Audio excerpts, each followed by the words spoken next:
اللہ نے آدم علیہ السلام کا واقعہ بیان کیا کہ وَإِذْ قُلْنَا لِلْمَلَائِكَةِ وَلَقَدْ خَلَقْنَاكُمْ، ہم نے تمہیں پیدا کیا، اور کیسے؟ مٹی سے، آدم کو۔ پھر ہم نے فرشتوں کو حکم دیا کہ آدم کو سجدہ کرو۔ یہ ہمیں دنیا میں جب لایا جا رہا ہے تو ہمیں پروٹوکول دیا جا رہا ہے، اور جو آدم کو نہیں مانتے، جو کہتے ہیں بندر سے انسان بنائے، انہوں نے انسان کو پروٹوکول بولو نہیں دیا، انہوں نے تو انسان کی ایک اتفاقی حادثے کا نتیجہ ہے وہ تو پھر انسان قابل عزت تھوڑی ہوا۔ ہمیں بتایا جا رہا ہے کہ انسان جب دنیا میں آیا بڑے اہتمام کے ساتھ آیا تھا، وہ ایسے ہی نہیں آ گیا، ساری مخلوق نے اس کو، آدم کو سجدہ کیا۔ شیطان اڑ گیا، اللہ نے کہا کہ تو نے سجدہ کیوں نہیں کیا؟ قال انا خیر منہ، میں اس سے بہتر ہوں، خلقتنی من نار، تو نے مجھے آگ سے بنایا اور اسے مٹی سے بنایا، آگ مٹی کو سجدہ نہیں کر سکتی۔ قرآن کہتا ہے ہم نے کہا فاہبط منہا، دفع ہو جا یہاں سے، نکل جا یہاں سے، تجھے اس کی اجازت نہیں ہے کہ میرے حکم کے سامنے تو تکبر کر، انک من الصاغرین، آج سے تو میری نظر سے گر گیا ہے۔ بجائے توبہ کرنے کے شیطان نے کہا انظرنی الی یوم یبعثون، اے اللہ مجھے قیامت تک کے لیے زندگی دے دے۔ اللہ نے فرمایا انک من المنظرین، میں تجھے قیامت سے پہلے موت نہیں دوں گا، کر لے جو کرنا ہے۔ قال فبما اغویتنی، اے اللہ اس آدم کی وجہ سے تو نے مجھے گمراہ کیا ہے، لاقعدن لہم صراطک المستقیم، جب بھی یہ آدم سیدھے راستے پہ چلے گا میں اس راستے کے سامنے آ کر بیٹھ جاؤں گا، نہیں چلنے دوں گا۔ یہ جیلسی، حسد، اس کی وجہ سے ہوا، اس کی وجہ سے حسد میں آ گیا۔ ثم لآتینہم من بین ایدیہم، اے اللہ، یعنی چیلنج کر رہے اللہ کو، میں اس کے سامنے سے بھی آؤں گا، اس کے پیچھے سے بھی آؤں گا، دائیں سے بھی آؤں گا، وعن شمائلہم، بائیں سے بھی آؤں گا، ولا تجد اکثرہم شاکرین، اے اللہ ان میں سے اکثر کو تو دیکھے گا کہ وہ تیرے شکر گزار نہیں بنیں گے۔ 100% کا تو میں چیلنج نہیں کرتا، لیکن اکثریت کو جہنم میں پہنچا کے چھوڑوں گا۔ کیسے چیلنج کر رہا ہے؟ یہ نہیں کہہ رہا کہ میں سب کو گمراہ کرنے کی کوشش کروں گا، نہ رزلٹ بتا رہا ہے۔ یہ ایسے ہے جیسے کوئی آپ کو کہہ کر گئے کہ یار فلاں دہشت گرد ہے، اس سے لڑنا ہے۔ ایک طریقہ دھمکی کا یہ ہوتا ہے کہ میں اب تو نہیں چھوڑوں گا اس کو۔ ایک طریقہ ہوتا ہے کہ آپ دیکھ لینا کل صبح اخبار میں اس کی رپورٹ آ جائے گی، یعنی خبر بتا رہے ہوتے ہیں نا کہ بس یہ سمجھو کہ یہ کام ہے بھائی، ہو گیا، بس سمجھو کہ یہ بس آپ نے مجھے کہہ دیا نا، کل صبح اخبار میں آ جائے گا وہ۔ یہ طریقہ ہوتا ہے بڑی دھمکی کا۔ تو شیطان یہ نہیں کہہ رہا کہ میں سب کو گمراہ کروں گا، شیطان کہہ رہے اللہ میں خبر پیش کر رہا ہوں، لا تجد اکثرہم شاکرین، اکثر لوگوں کو تو دیکھے گا کہ وہ شکر گزار نہیں ہے۔ اور قرآن کہتا ہے وَلَقَدْ صَدَّقَ عَلَيْهِمْ إِبْلِيسُ ظَنَّهُ، شیطان نے جو دعویٰ کیا تھا نا، اس دعوے میں شیطان نے اپنے آپ کو سچا پایا۔ اکثریت کو شیطان جہنم کا ایندھن بنا چکا ہے۔ جب شیطان نے یہ کام کیا، اللہ نے کہا اخرج منہا مذءوما مدحورا، نکل جا یہاں سے ذلیل ہو کر اور دھتکارا ہوا ہو کر، یعنی بجائے توبہ کرنے کے اور چیلنج پہ چیلنج کر رہا ہے۔ اور پھر اللہ نے فرمایا لمن تبعک منہم، ٹھیک ہے میں نے تجھے لوگوں میں چھوڑ دیا تو ان کو گمراہ کر، لیکن میں تجھے بتاؤں کہ جو تجھے فالو کریں گے لَأَمْلَأَنَّ جَهَنَّمَ مِنْكُمْ أَجْمَعِينَ، تجھ سمیت ان لوگوں کو تیرے ساتھ جہنم میں ڈال کے جہنم کو میں بھر دوں گا۔ میں بھی جہنم بھرنے میں بخل سے کام نہیں لوں گا، لیکن میں یہ بات تیری لوگوں کو بتاؤں گا ضرور کہ وہ تمہارے پیچھے پڑا ہوا ہے۔ اس کے بعد اللہ نے آدم علیہ السلام سے، ادھر تو اللہ کا مکالمہ کس سے چل رہا ہے بھائی؟ شیطان سے، چل جا تجھے مہلت دی، پنجہ آزما تو جا کے۔ ادھر اللہ نے آدم علیہ السلام سے خطاب کیا وَيَا آدم، اور اے آدم، اسکن انت وزوجک الجنہ، تو اور تیری بیوی دونوں کہاں زندگی گزارو؟ جنت میں، جنت میں عیش و عشرت کرو، اور فَكُلَا مِنْ حَيْثُ شِئْتُمَا، تم دونوں کو میں کہہ رہا ہوں پوری جنت تمہارے لیے میں نے حلال کر دی، جہاں سے کھاؤ چاہو کھاؤ پیو۔ وَلَا تَقْرَبَا هَٰذِهِ الشَّجَرَةَ، یہ والا جو درخت ہے کھانا تو دور کی بات، اس کے قریب بھی مت جانا، اس کے قریب بھی مت جانا فتکونا من الظالمین، دونوں ظالمین میں سے ہو جاؤ گے. فوس شیطان آ گیا. اس نے کیسا ہوشیار ہے، چلو پہلے آدمی کو چھوڑ دیتا، یہ کل سے میں اپنا کام ابھی تھوڑا ریسٹ کر لوں، ابھی تو دھمکیاں ومکیاں چلی ہیں، ذرا ایک ہفتہ ریسٹ کرتا ہوں، تھوڑا آرام کرتا ہوں، اس کے بعد پھر جو ہے کوشش کریں گے. ویژنری لوگ جو ہے نا وہ ریسٹ نہیں، چاہے اچھا ویژن ہو چاہے برا ویژن، اس سے پتہ چلتا ہے. اور شیطان اس میں کامیاب بھی ہوا. قرآن کہہ رہے اکثریت کہاں جائے گی؟ جہنم میں. شیطان نے جو کہا تھا نا کر کے دکھایا، لیکن بے وقوف یہ نہیں دیکھ رہا کہ میں بھی تو جا رہا ہوں ٹھیک ہے نا، یہ بے وقوفی ہے اس کی. اس نے کہا کوئی بات نہیں، ہم بھی جائیں گے، ان کو بھی لے کے مریں گے. تو اسی وقت سے شیطان نے کام اپنا شروع کر دیا. یہ جنت میں کیوں چلے گئے؟ قرآن کہتا ہے فوسوس لہما الشیطان، دونوں کو جا کے دل میں وسوسے ڈالنا شروع کیے شیطان نے، دل میں وسوسے. لیبدیہما ما وقال ما نہاکما ربکما عن ہذہ الشجرہ، ان کے دل میں جا کے خیالات ڈالے کہ دیکھو پوری جنت میں ہر چیز کھانے کی اللہ نے اجازت دے دی ہے، یہی والے پہ پابندی لگائی ہے، اس کا مطلب اس میں کچھ ایسی خاص چیز ہے جو دوسروں میں نہیں ہے. یہ انسان کی نیچر ہے کہ جس چیز سے روکا جائے نا، آپ تجربہ کر کے دیکھ لیں، گھر میں نا ایک الماری رکھیں اور ہر جو دراز ہوتی ہے نا اس میں کسی میں لاک نہ لگائیں، ایک میں لاک لگا دیں، اس میں کچھ بھی نہیں ہے، اس میں مری ہوئی چھپکلیاں ڈال دیں. آپ بے شک بچوں کو بولیں کہ اس کو نہیں کھولنا، بچے کسی کو نہیں کھولیں گے سوائے اسی کو کھولنے کی، ان کو ہوگا. وہ یہ شیطان وسوسے ڈالتا ہے، وہ نافرمانی کرواتا ہے. اب آدم علیہ الصلوۃ والسلام کے دل میں اور اماں حوا ان کی زوجہ، دونوں کے دل میں شیطان نے وسوسہ ڈالا اور کہنے لگا ما نہاکما ربکما عن ہذہ الشجرہ، دیکھو اس درخت میں کچھ تو ہے، اللہ چاہتا ہے کہ تمہیں جنت تو ملے لیکن وقتی، عارضی، موت تو ہے نا، وہ تو یہاں بھی مرو گے تم. تو لگتا ہے کہ اس درخت میں ایک چیز ہے کہ یہ درخت کھاتے ہی ہمیشہ زندگی، موت، یہ ایسی ویکسین لگ جائے گی یہ کرونا سے حفاظت کی ویکسین ہے، اور کرونا نہیں بلکہ یہ موت سے حفاظت کی کیا ہے؟ ویکسین ہے. یہ کھاتے ہی موت پروف ہو جاؤ گے. اور دوسری بات، فرشتے بن جاؤ گے جن کی ہزاروں سال عمریں ہوتی ہیں. یہ چکر ہے. قرآن کہتا ہے ایسے دل میں بار بار بار بار. اب پیغمبر جو ہے نا ان کے بارے میں پوری امت کا اجماع ہے، ان سے صریح نافرمانی نہیں ہوتی. البتہ یہ ضرور ہے کہ ان سے اجتہادی غلطی ہو جاتی ہے.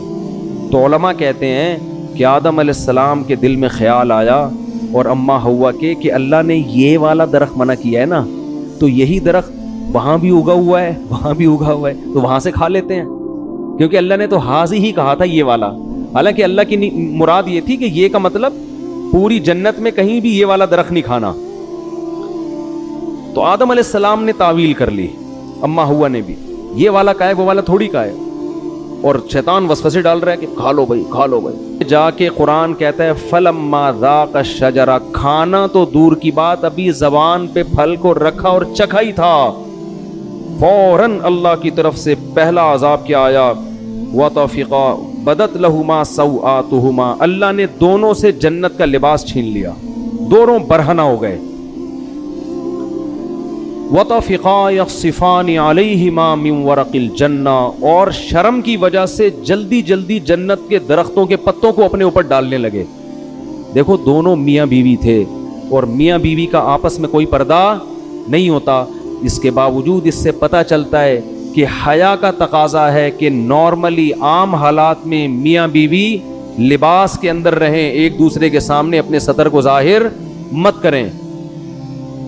اس سے آپ اندازہ لگاؤ کہ جو ہماری لبرل خواتین جو کسی کی بیوی بھی نہیں ہیں، غیر محرم مرد کے سامنے نارمل حالات میں نیم برہنہ لباس پہن کے گھومتی ہیں، قرآن کی نظر میں وہ کس قدر بے حیا ہیں. یعنی بیوی کو بھی کہا جا رہا ہے کہ نارمل حالات میں جب میاں بیوی کا کوئی ریلیشن نہ ہو اس وقت تو نارمل پراپر ڈریس میں ہونا چاہیے، حالانکہ میاں بیوی کا کوئی پردہ نہیں ہے، لیکن یہ حیا کا تقاضا ہے. اور وہ عورت جو کسی ایسے مرد کے سامنے اپنے جسم کو ظاہر کرتی ہے جو اس کا شوہر بھی نہیں ہے اور نارملی اس ڈریس میں گھومتی ہے، اسکرٹ پہن کے گھوم رہی ہیں, سلیو لیس کپڑے پہن کے گھوم رہی ہیں. اس کا مطلب یہ لوگ آدم علیہ السلام اور اما ہوا کی نیچر پر نہیں ہے, انہوں نے اپنی خاندانی پرمپرا کو چھوڑ دیا ہے. اصل تو ہمارا خاندان آدم اور ہوا والا ہے نا, یہ اپنے کلچر کو فالو نہیں کر رہے. یہ آدم اور ہوا کی نیچر پہ نہیں ہے, یہ فطرت پہ نہیں ہے یہ لوگ.